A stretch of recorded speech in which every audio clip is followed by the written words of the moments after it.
Hey guys, welcome to Van Diemen's Land Model Bench and to another product review. And today we're going to be looking at the Sparmax TC-2000 air compressor.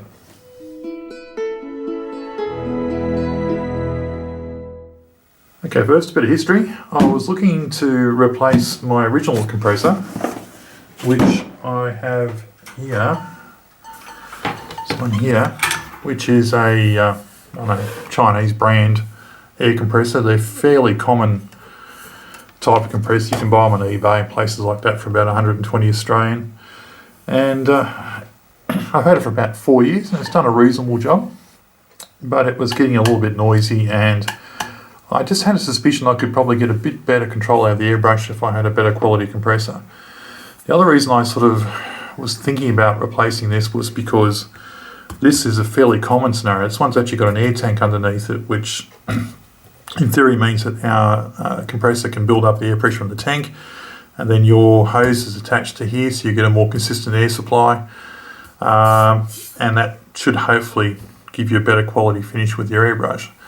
But one of the things you've got to do if you don't want these things to rust out, in case you didn't know, is on the bottom of these they have a little valve there, and it's always a good idea that when you're not using the compressor for a length of time, you actually open that valve up and release the air, because water does build up, condensation does build up inside the tank, and over time that will rust the tank and cause the tank to fail.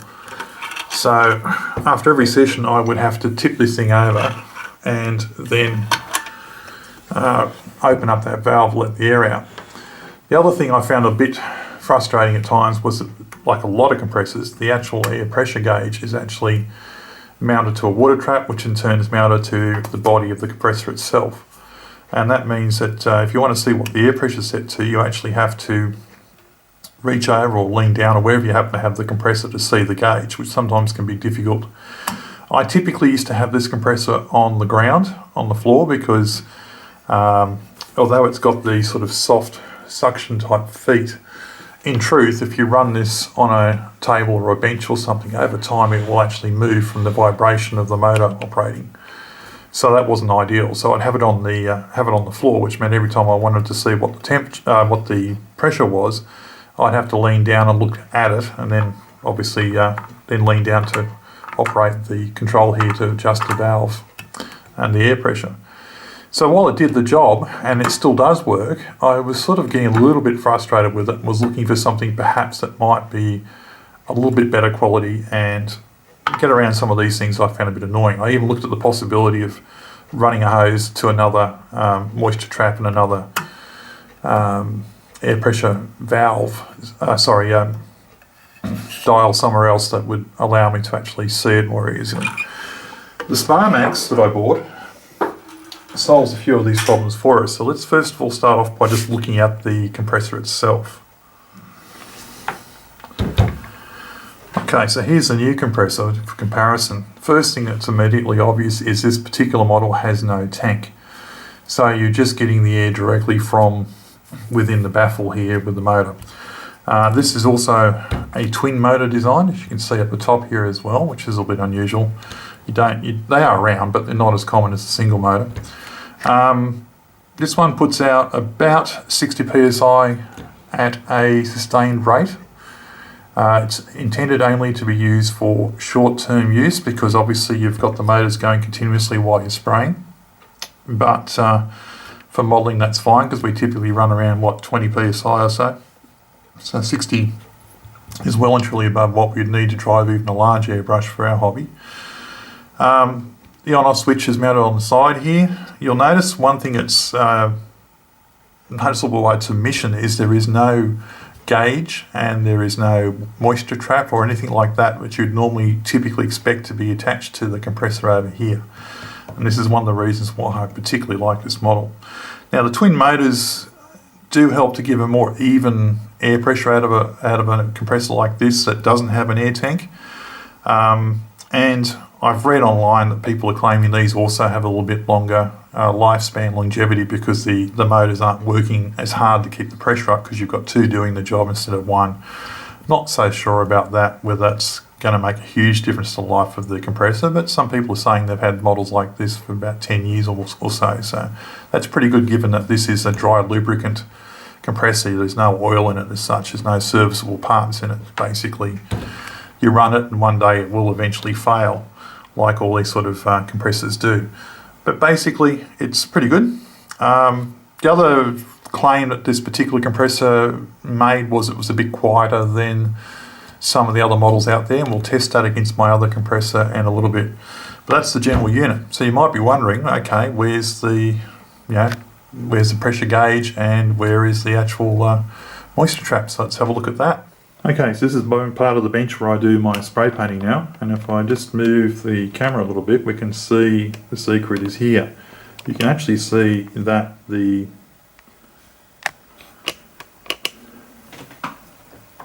adjustment for the pressure and pressure gauge and the moisture trap are actually all here mounted on the side of my workbench, and that's because these are all actually a separate part. So you get the bracket, you get the moisture trap and the pressure gauge all as a separate component that you can then just mount on a workbench or wherever you happen to want it to be. You could adapt it to work on a wall too, I guess, if you wanted to. And the way it's connected to the actual compressor is with this curly hose that you can see just coming in the frame now. So if I just go back a little bit here, as much as I can with this camera, you can see we've just got a standard sort of 1/4 inch connector. So this goes onto the air compressor, and this curly hose has two purposes. The first one is it acts as a water trap in itself, because with the curl in it, it takes more work for the water to travel through it and up to here, so it's sort of like a first level water trap, and then you've got the actual moisture trap after that. The other reason that it's curled like this is this also effectively acts as your tank. So this actually puts a little bit of air, this actually gets filled with air before it gets to your airbrush, so it does help to act as a baffle to stop any sort of surging happening from the compressor itself, and it works really well. So this is like a bit like a vinyl, I guess, sort of material. It's sort of got a plastic sort of feel to it. And then of course up here we've got the other hose, which is the one that would go to your airbrush. It just comes with a standard connector. I've fitted the quick change on it. You just get the normal connector on the end there that would fit like your Badger, your Pash, a wider type airbrushes. This particular unit also has provision for a second connection. So you can see I've got one coming out here and there's a bolt sitting up the top here. You can actually remove that, and the compressor does come with an additional attachment that goes in there, so you can actually have two airbrushes connected to this at one time. The instructions do make a point of saying, however, that you're not supposed to operate the compressor with both at the same time. This is just simply to give you, if you wanted to, the option to have two permanently connected to your compressor, and you could then just switch airbrushes and have two hoses running off it. And use one at a time. Perhaps not much use to me since I've got this sort of quick connect, so that's what I've got all my airbrushes set up to use. So I haven't had a need to fit that, but it's there if I want it. The actual moisture trap itself is a fairly standard affair, and obviously you just push on the bottom there and it will actually then release any of the water that's built up into it out the bottom there. So that's pretty straightforward to use. So let's have a look at another thing that's really rather interesting, which is how long does it take before you're ready to actually spray. So what I'm going to do is I'm going to reattach the compressor to this, and we're going to run it and see how long it takes to get up to about 20 psi. And I'm going to do the same with my original compressor that has the air tank, and we'll compare those. Okay, so I've got both the compressors set up on my workbench here. So we've got the original Chinese clone sort of air compressor, the cheap one you get from eBay, and we've got the Sparmax 2000 sitting here next to it. What I'm going to do with this test, which is perhaps a little unfair because of the designs being different between the two, but nonetheless it's interesting to see if you haven't seen this before, is we're going to just make the assumption I'm starting a new day, I want to do some airbrushing. The tank on this particular compressor is empty. The hose is empty on this compressor as well. So we're going to start this one up and see how long it takes for it to get up to 20 psi before I can start spraying.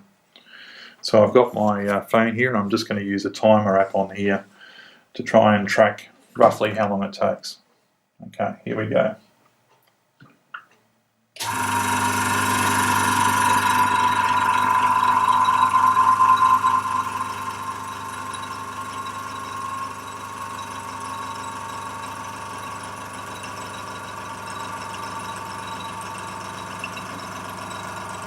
Okay, so we're up to about 15 psi. So we're just going past 20 psi because it's I've adjusted the air pressure to be 20 psi consistent once you start actually operating the airbrush. So it will go a little bit above 20. Alright, so it's sitting just a bit above and it's now filling the tank. So we could at this point actually start to use it, to be fair. So that's around about 40 seconds, 41 seconds there that it took to get to a point where we can actually start using it.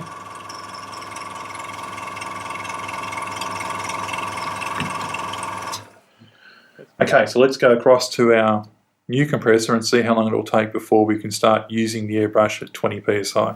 Okay, so I've attached the airbrush to the new compressor, to the Sparmax, and I've again preset the air pressure to be 20 psi.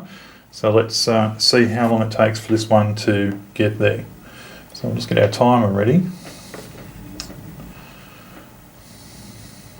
Remember, it'll fill up this curly hose.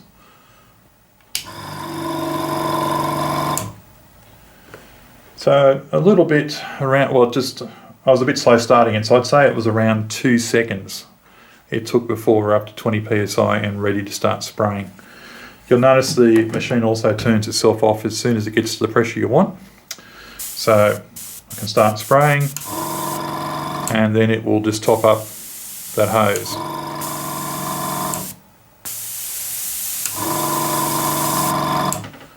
Okay, so it's a different way of working, whereas with this one it might switch off for a minute or so before the air pressure drops enough that it'll want to fill up the tank.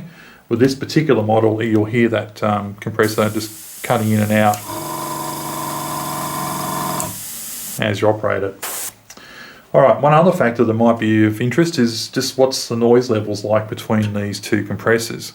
So what I've done is I've installed a little program that allows me to use my phone to actually measure the decibels. Now it may not be entirely accurate, but it should be good enough for this experiment to see which one's noisier and by how much.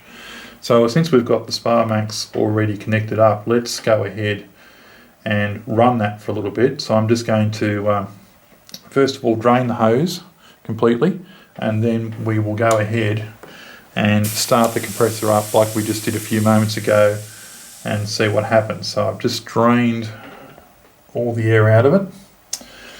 Alright, so now we'll turn this on and we'll measure the decibels.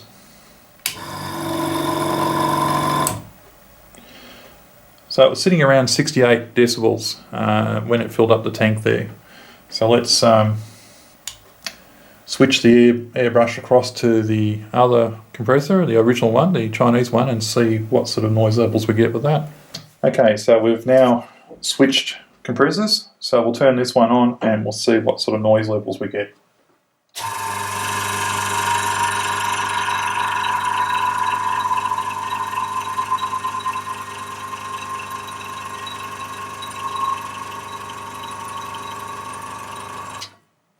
So I'd say we're averaging about 71. So the Sparmax is a little bit quieter. It's not hugely quieter, so I wouldn't be buying one of these because of the idea that it's going to be dramatically quieter, but it is certainly a little bit. And it's a different type of noise too, which hopefully you picked up on the camera. So I find this one a bit more pleasant to listen to than this one. This one seems a bit more rattly. And probably that's a bit loose now, maybe if I could tighten that up, but that's riveted, so it's very hard to fix. But it's just a little bit noisier. But generally speaking, not too bad. So it gives you an idea about how they work. So I guess the big question is, has purchasing this new compressor actually resulted in any improvement in my airbrushing results? And the answer would be yes. Now you could argue there's a bit of a placebo effect there, perhaps because I've bought a new compressor, I'm trying to justify it to myself. But I honestly can say, when I've been doing projects that require some fairly delicate airbrush work like this new Airfix Tomahawk kit that you're going to see up on the channel soon, I put some weathering effects on this. I used a .2 airbrush, and I got very close to the subject. And in those sort of circumstances where I'm using fairly low pressures, but I'm very close to the subject, if there's any sort of variation in air pressure, I'm going to certainly detect it. To my mind, when I'm using the airbrush with the new compressor, I seem to have a lot more control in those situations than I used to have with this one. I know ostensibly, because this has got the air tank, it shouldn't really make a difference, but it does seem to make a difference. I do seem to get a better result with this one. I also really like the idea that the moisture trap and the pressure gauge are actually up next to the workbench, so it's easy for me to get to them. So I find myself perhaps changing the air pressure a little bit more than I could be bothered to in the past, because it's just more convenient to do it. And I love the fact that I can start this up in the morning and it starts really, really quickly. As you saw there, a couple of seconds, I'm up to the pressure I need, and I can start spraying.